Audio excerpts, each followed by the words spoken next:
What is up, Karma Nation? Welcome into the first edition of our NBA podcast for the new season, 2020-2021 season. I am your host, Bales.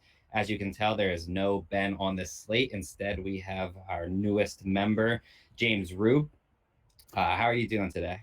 I'm good, man. How are you? It's a shame Ben couldn't join us for the first big slate of the year. I have some big shoes to fill, taking over for him today. But let's dive right in, man. I mean, I'm super excited that the NBA is back, and we're gonna have a great season. Absolutely. As always, you can go to dfskarma.com and get our all of our articles. I know my GPP article is up. I don't know why I forgot that. James's injuries and rotation article is up. Ben will have his later, along with final thoughts. If you go to our shop, you can purchase either a daily, weekly, or monthly pass for our NBA subscription. I know a lot of people joined for preseason, and we did really well there. So now we're trying to take it over to a massive 13 game slate. If you haven't watched this podcast before, we're just going to go position by position. First, we'll discuss cash game plays, and then we will go over our tournament plays. Honestly, there are a lot of really good plays because there's 13 games and the pricing is just super loose. Uh, like Luca at 10K, ridiculous. But we'll talk through all of that. So let's get started at point guard. And James, let me know who you're looking at in cash here.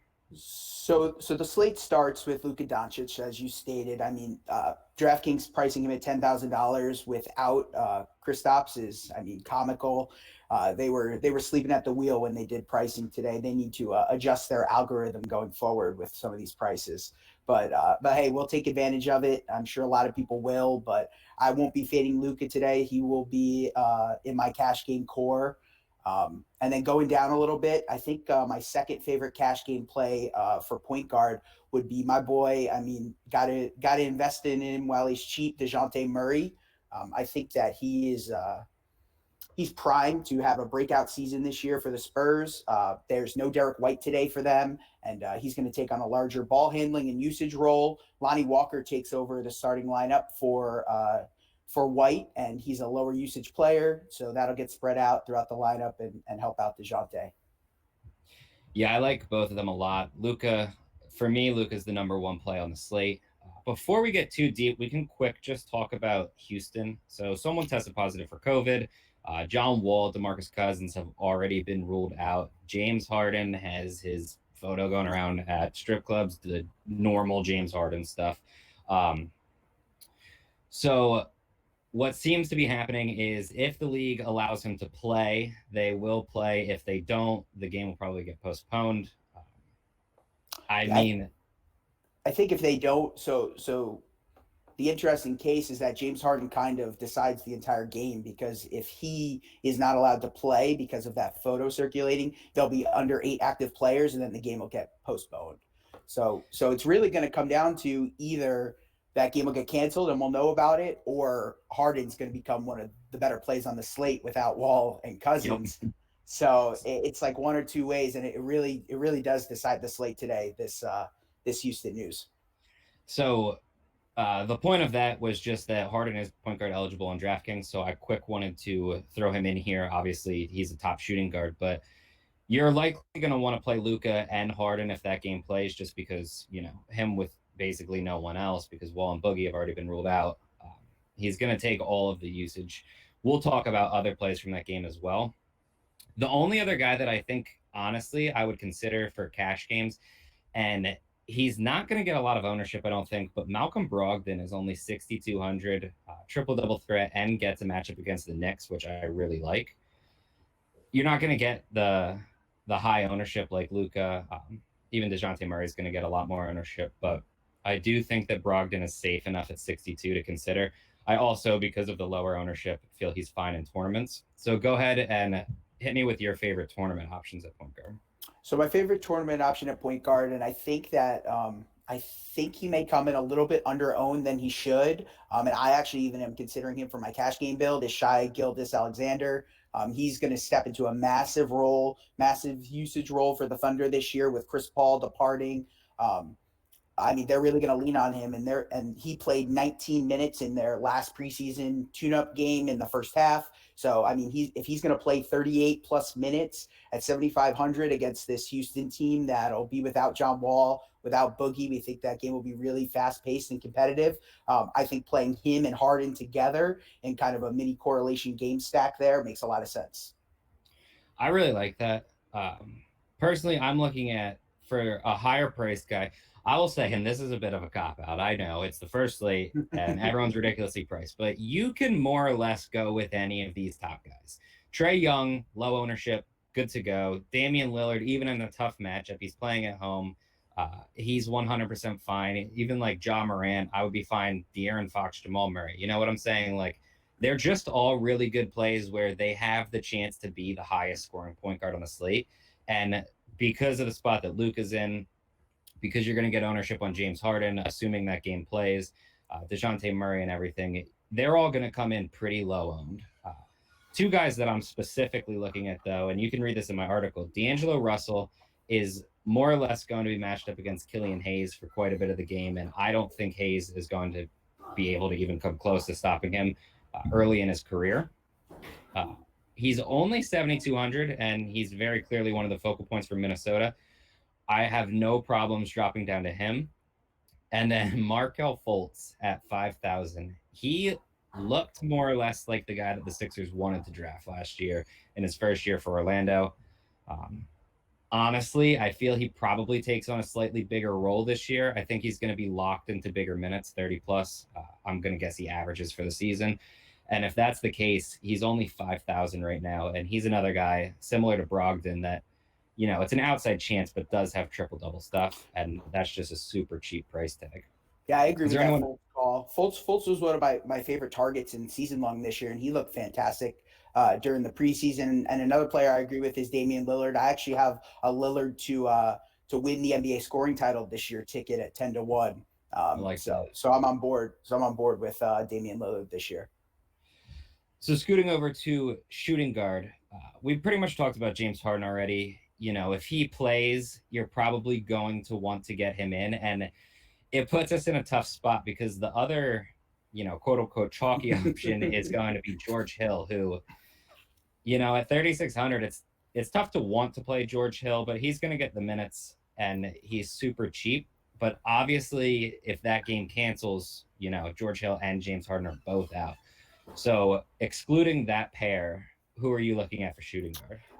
It's real tough at shooting guard after that. I mean, if we're not going to play either of them, it kind of makes me want to pay up at the position a little bit, kind of go with maybe Zach LaVine. I mean, I like a lot of the Bulls today against this Atlanta Hawks team. I mean, their rim protection without Clint Capella is basically non-existent. Your guy, D'Angelo Russell, is also shooting guard eligible. I mean, it just gets really, really tough at the position. I mean, if you want to go all the way up and kind of get for this would be more of a GPP play, I think, is going up to Devin Booker and playing him with Luka and hoping that game stays true to what the spread in total are, 1 point spread and the highest over under on the slate. So I think Devin Booker always has upside. Yeah, I like that.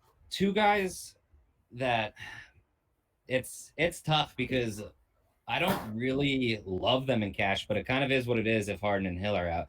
Bogdan Bogdanovic, he should get, you know, just big minutes with Chris Dunn's out, Rondo's out, Clint Capella's out, so they're going to be running a more small ball lineup. So I don't really have any issues whatsoever with Bogdanovic. And then the other one is DeLone Wright, who I feel like I'm higher on than most. I worry about Detroit running a pretty big rotation, which we talked about this before we even got on here.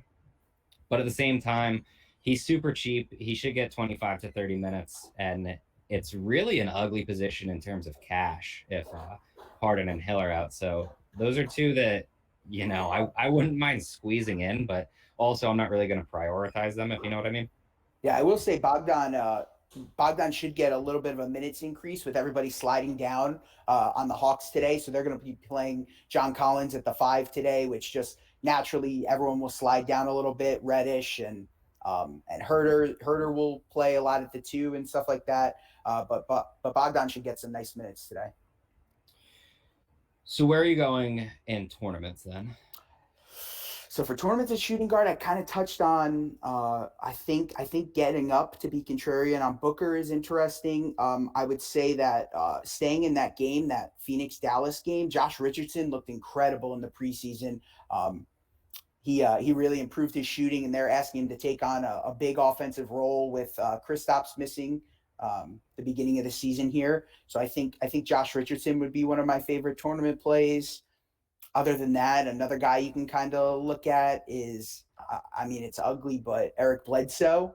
I mean, he's priced at 5,600, and I mean, he's priced for his old role when he was in Milwaukee. So he's someone that if they're going to give him 30 plus minutes on this Pelicans team, playing at a faster pace than he played at in Milwaukee, getting more minutes. I mean, the opportunities there at basically no ownership. Yeah, I like that. I think honestly, I'm probably going to be prioritizing D'Angelo Russell. I think other guys that make sense. I think Colin Sexton has solid upside. Kobe White, I don't really have any issues with. I think he's going to see a pretty big jump this year. And then one guy that it it's tough because he relies so heavily on scoring. Seth Curry, if he's going to get 30 minutes for the Sixers and he's more or less just going to stand around the 3 point line and shoot threes, I really like it against a team like Washington. Like that's the type of game that you want to play Seth Curry in. And I mean, I can't imagine there's a single person out there thinking like absolutely Seth Curry is going to make my lineup tonight.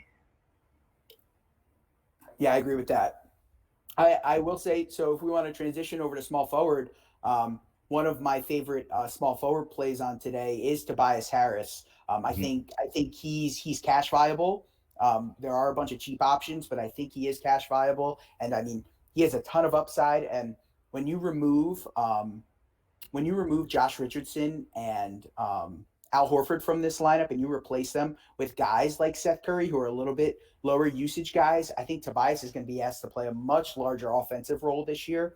And so that makes him really interesting for me. And then we could just, I mean, I buried the lead a little bit, but the play at small forward today that everyone's going to play is DraftKings asleep at the wheel with this price again.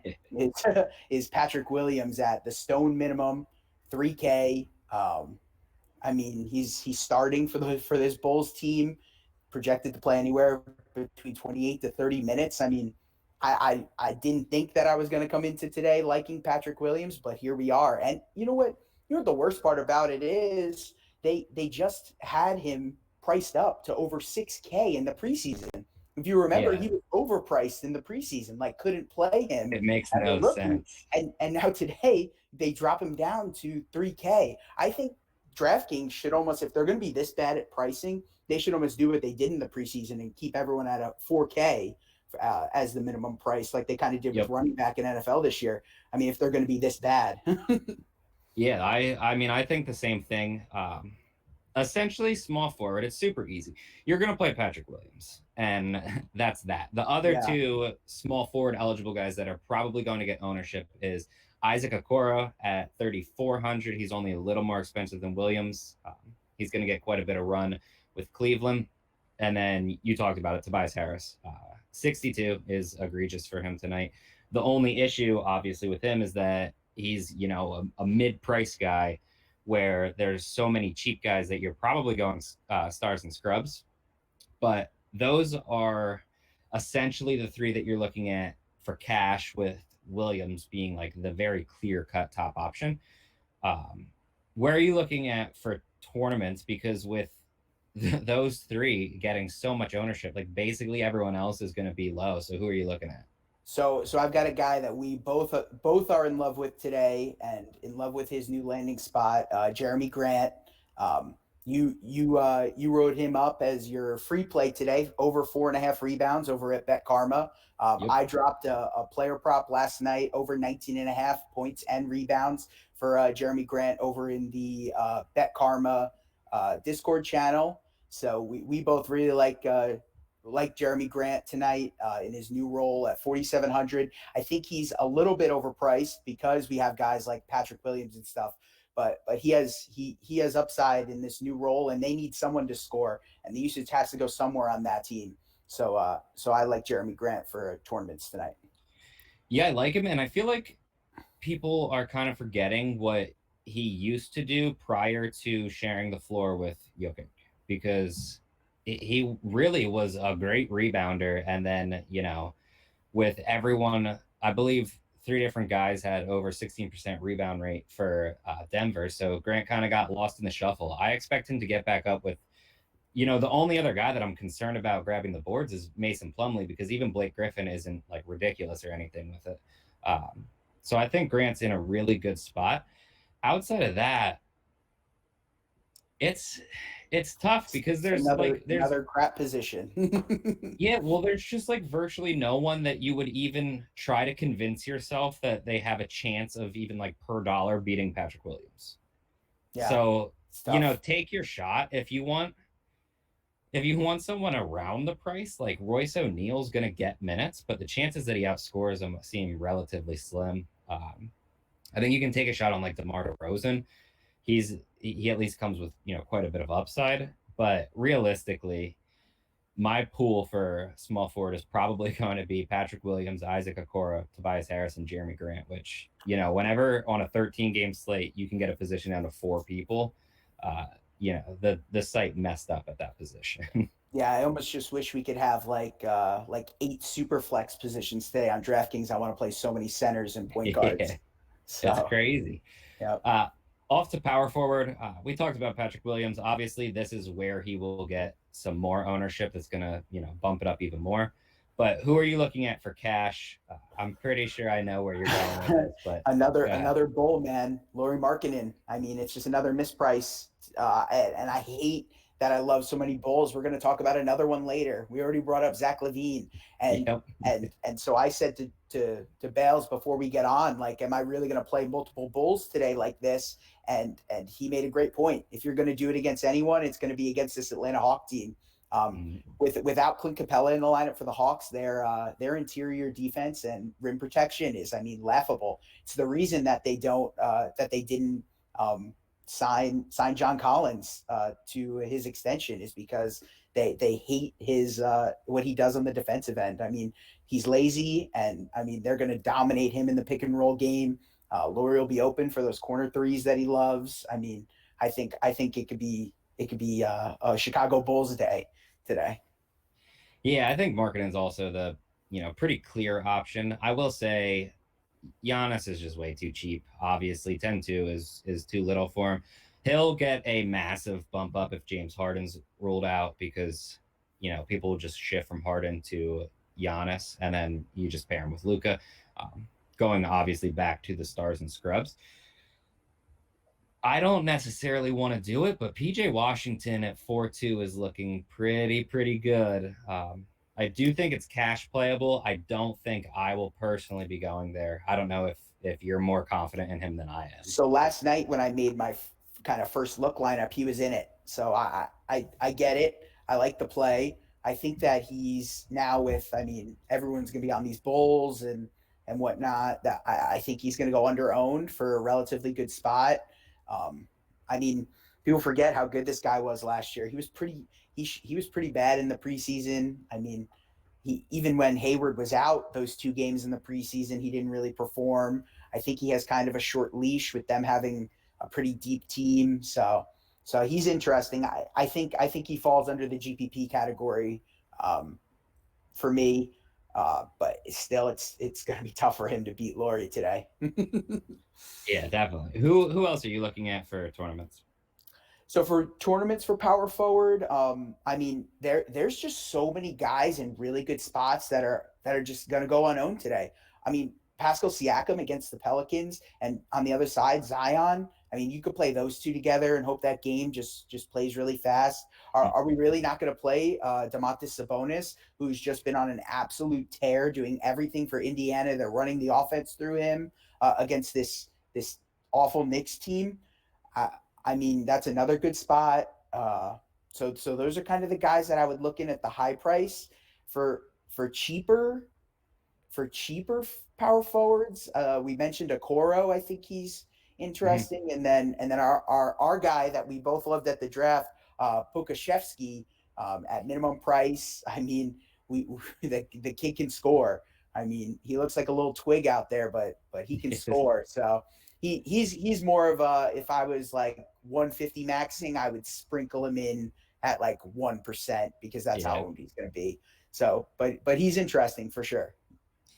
Yeah, I agree. I can't imagine. There's no way I can possibly play him this early in his career. I know. It looks I want to ridiculous though. out there. I want to though. I'll say the, there's.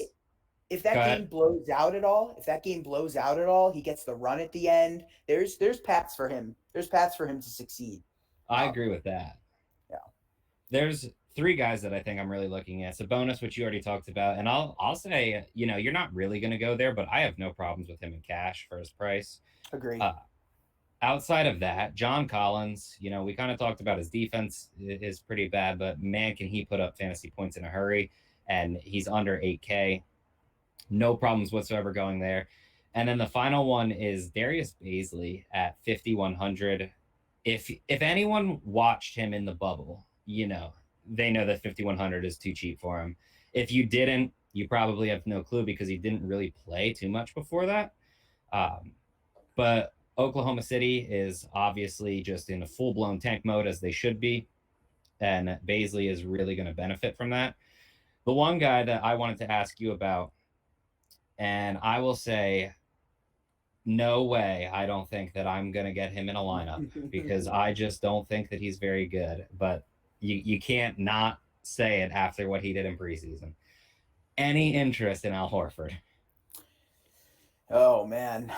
I mean, I don't want to say no because that could come back to bite me, but It's good thinking. it just, especially, I mean, the matchup actually gets a little bit tougher with Christian Wood. We know he's a block machine, Wood. So because if that game tips, that's who he's going to be up against is Wood. So I would rather him almost against old Boogie Cousins. A little old on old action would have been nice, but I mean I get it. He has the upside. Someone has to score for OKC, but you're right. I probably wouldn't do it either. But it's interesting. So then moving to center, we're gonna be honest. This is a pretty easy, and I guess I wouldn't say easy because there's a lot of options, but seems like on DraftKings you're probably just gonna play double center at center and utility. So two very clear options, and then some more that are gonna garner some ownership. So go ahead, you let me know who you're on for cash. So I will say real quick, just from like a macro perspective, this slate is turning very quickly into what we like to call a prove it slate.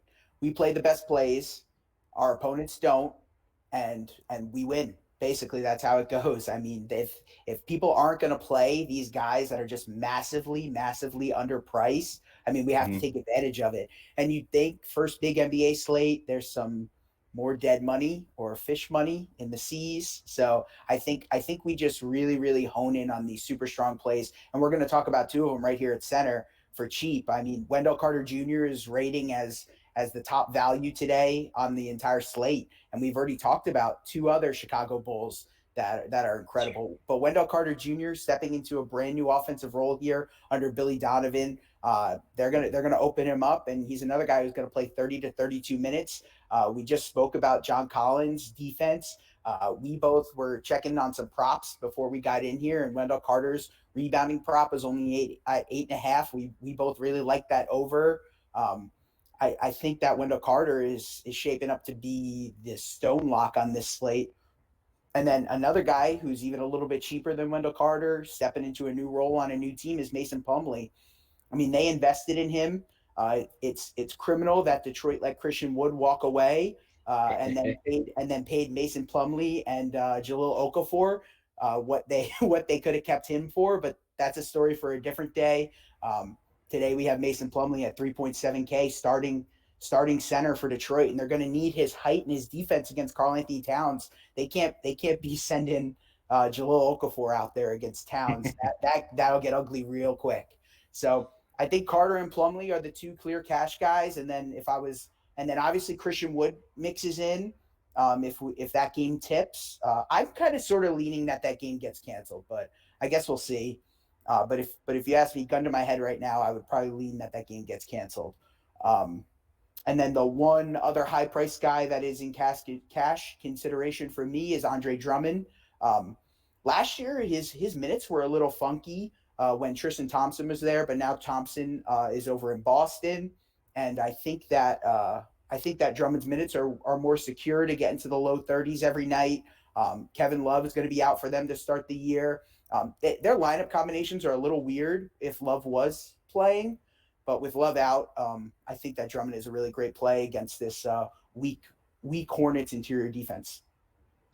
Yep, I 100% agree. Another guy that seems like he's going to get ownership that I don't think that I can personally get on, Hassan Whiteside. It's, he's only 100 more than Plumlee. Plumlee's minutes are much safer. I feel like I can't believe I'm about to say I would just rather play Mason Plumlee. Here's the thing: is Whiteside. Whiteside is the name. People know Whiteside. People remember when Whiteside was, good.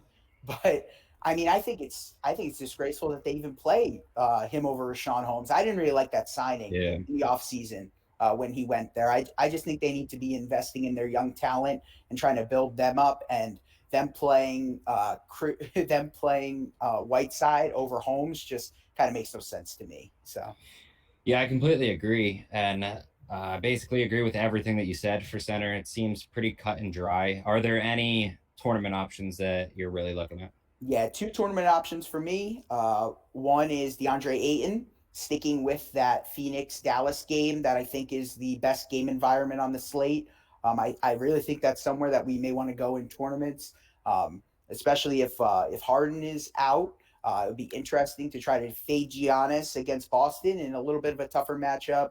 Maybe Giannis's minutes are a little bit down, and then you can go with a little bit more balanced approach and play like a Luka, Ayton, Booker lineup, and then incorporate a lower owned guy like Josh Richardson. So that's probably like my favorite little game stack of the night for sure. And then the one other tournament center for me, other than the power forward centered eligible guys that we already talked about, would be Joel Embiid up against Washington. His minutes are definitely in question. I'm not sure how much they're going to push him here in the beginning of the season. I project around 30, 31, 32 minutes for Joel, but if there was a scenario where he got up to 36 minutes, I mean, he would be in contention for highest scoring guy on the slate. Yeah, I agree with that.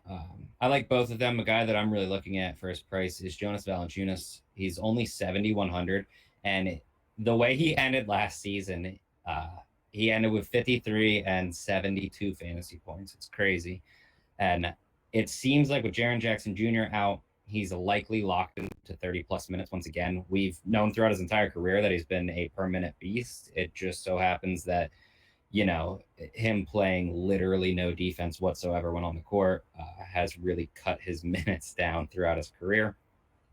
I feel like he's in a really good spot, though. But I mean, like we said, there's just so many plays, and a lot of stuff might change throughout the day depending on what happens with Houston. I feel like most of the injury news has already shaken out, however you want to say it. I think the only one we were waiting on was Norman Powell, but I don't even know if that really moves the needle one way or the other for me. I did want to mention one more center before we started to wrap things up. It would be I would be doing a disservice if I didn't mention Nikola Jokic against the Kings and potentially getting minutes against Whiteside. I mean, he's a triple double threat every night, so I would be doing a disservice if I didn't mention him as a tournament play. Yeah, that's fair. I'm fine with him. So as the day goes on, we will be in our Discord. You can also get in our free chat, or if you purchase one of our NBA packages, the weekly or monthly, you will get in our premium NBA chat Discord as well. That can be found on the site dfskarma.com. We want to thank everyone for listening, and hopefully you guys enjoyed James's first podcast. He will be on basically every week throughout the season. So good luck tonight, everyone.